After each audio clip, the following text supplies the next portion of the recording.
दोस्तों, क्राइम सच पर मैं हूँ रतिकांत सुमन। आज एक जो क्राइम की घटना घटी है अररिया के रानीगंज के साधु आश्रम में, जो बिमल यादव की जो घटना है उसी के विषय में मैं बताऊंगा कि इस प्रकार के क्राइम क्यों होते हैं और ऐसा जो गवाह को मिटाने के लिए क्यों किया जाता है। तो उसी विषय में मैं बताऊंगा। आप देखते रहिए हमारे चैनल को। यदि आपने अभी तक लाइक और सब्सक्राइब नहीं किया होगा तो लाइक और सब्सक्राइब करें, और हमारे चैनल पर आपको इस प्रकार के क्राइम से जुड़ी हुई जो सूचनाएं हैं वो आपको प्राप्त होती रहेंगी। तो मैं हूँ रतिकांत सुमन। तो इसमें क्या है कि जो दिनांक था वह 18 का था, और उस 18 तारीख को इसमें जो प्रभात खबर में भी यह सूचना आई है और अनेक आपने चैनल पर भी देखा होगा कि ये घटना घटी है।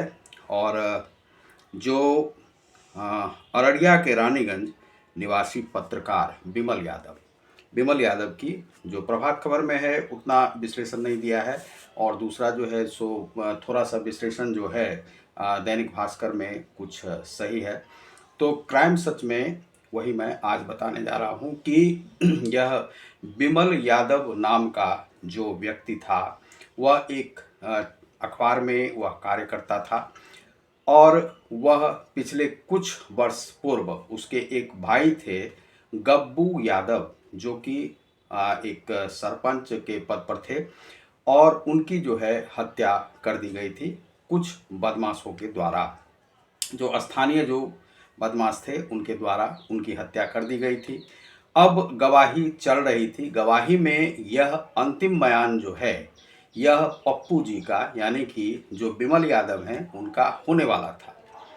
अब ये जब ये बयान देने वाले थे तो उससे पहले 5 बजे सुबह में साधु आश्रम में जो कुछ मोटरसाइकिल सवार, जो साधु आश्रम है एक मोहल्ला है रानीगंज में, यह अररिया में पड़ता है, वहाँ पर कुछ मोटरसाइकिल सवार आते हैं और उन्होंने भैया जी कहकर आवाज़ दिया। आवाज़ तो बड़े ही प्रेम से लगाई गई थी, और वह जो आवाज़ लगाई गई थी उस आवाज़ से वह चूँकि पत्रकार थे और स्वभाव से निडर थे और कहीं भी डरते नहीं थे, तो वह आगे निकल के गए।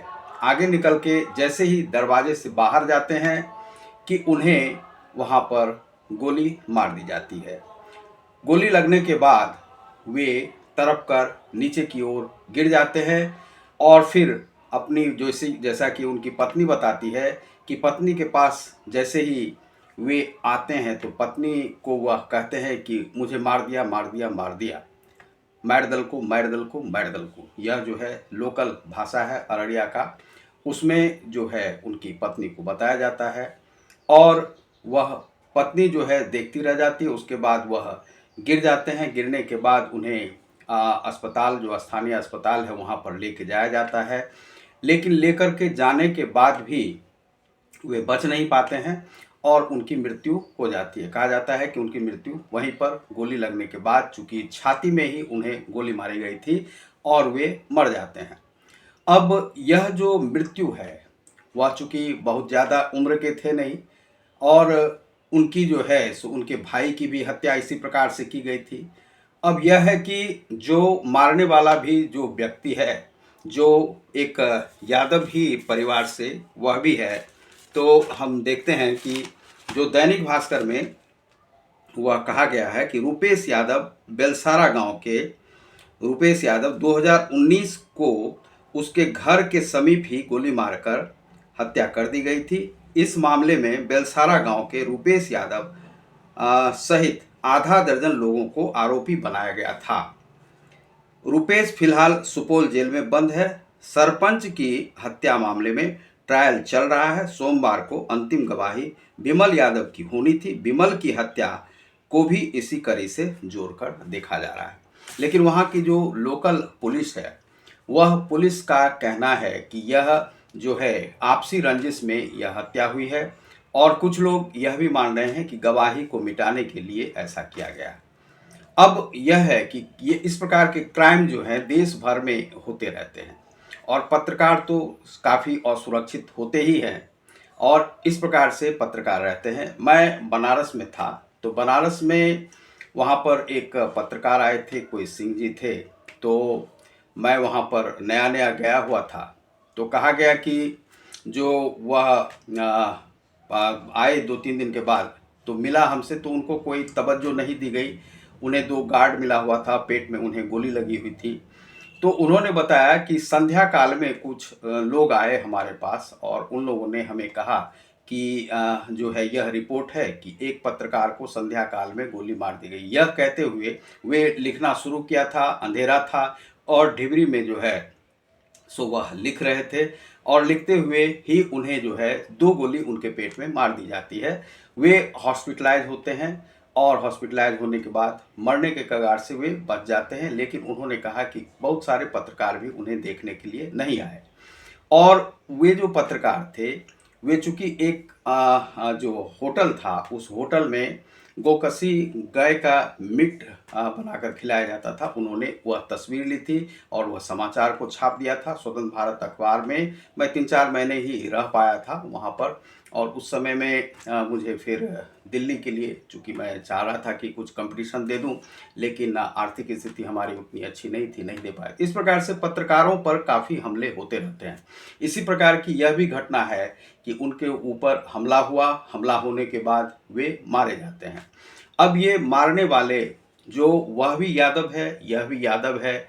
अब यह जाति की रंजिश भी नहीं हो सकती है, यह है गवाह को मिटाने का सीधा-सीधा। तो सरकार को चाहिए कि इस प्रकार के जो काम किसी केस का जो अंतिम ट्रायल चलता रहता है, उसमें जब गवाह को इस प्रकार से पूरे देश में मिटा दिया जाता है, तो उन लोगों को चाहिए कि वे जो गवाह हैं, उन गवाह को मिटाने वाले पर यह प्रूफ कर दिया जाए कि यदि गवाह को समाप्त किया जाता है या मर्डर होता है, तो वह केस स्वयमेव प्रूफ हो जाएगा कि वह जो व्यक्ति है वही मारने वाला है और उसे फांसी के तख्ते पर लटका दिया जाए।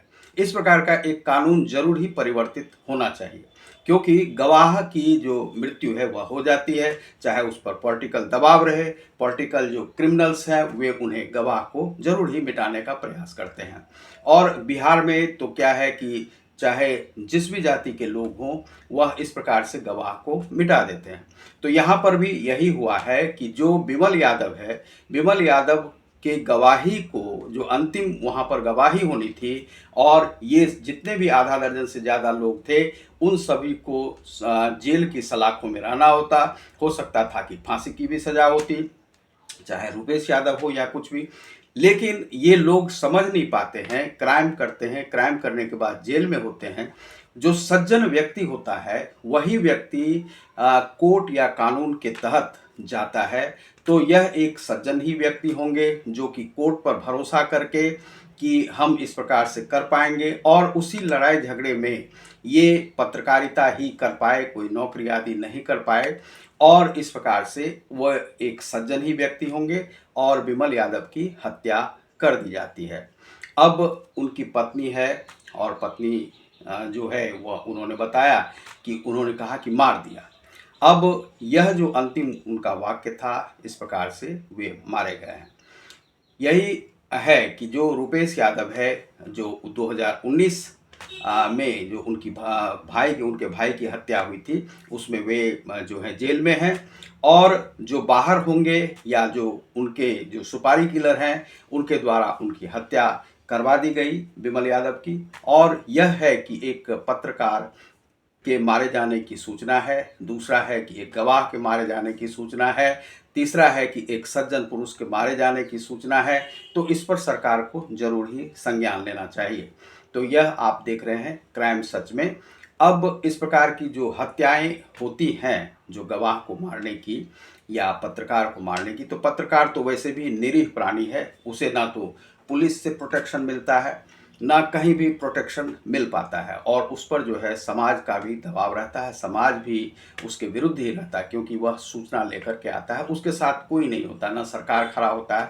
अब वे येलो जर्नलिज्म के लोग होते हैं, पीठ पत्रकारिता के, जिनके साथ लोग होते हैं, लेकिन जो ऑनेस्ट लोग होते हैं, जो ईमानदार पत्रकार होते हैं, उनके साथ ना सरकार खड़ी होती है, ना जो है समाज खड़ा होता है, ना नेता खड़ा होता है, और ना कोई राजनीति के लोग खड़ा होते हैं। वे अकेले रहते हैं, ना उन्हें पैसे से सपोर्ट होता है, ना कुछ। वे भुखमरी की कगार पर रहते हैं और उनकी जान भी इसी प्रकार से चली जाती है। लेकिन जिन्हें सच्चाई की जीत लड़नी है और जीतना है, उन्हें सच्चाई का साथ कभी भी छोड़ना नहीं चाहिए। इस प्रकार के पत्रकार आज भी होते हैं, और वह आज़ादी के समय में भी थे और अभी भी हैं। और पत्रकारों का समर्थन करना समाज का कार्य है, क्योंकि समाज का ही और देश का ही कार्य वे करते हैं। बहुत सारे पत्रकार भुखमरी की अवस्था में हैं, उन्हें देखने वाला ना तो नरेंद्र मोदी की सरकार है, ना किसी राहुल गांधी की सरकार है,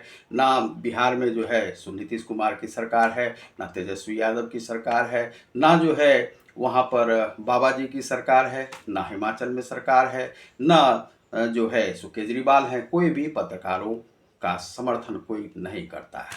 तो इस प्रकार से कानून को उसका जरूर ही समर्थन करना चाहिए, क्योंकि कई बार कानून के ही दहलीज से उन्हें कुछ कुछ न्याय मिल पाया है।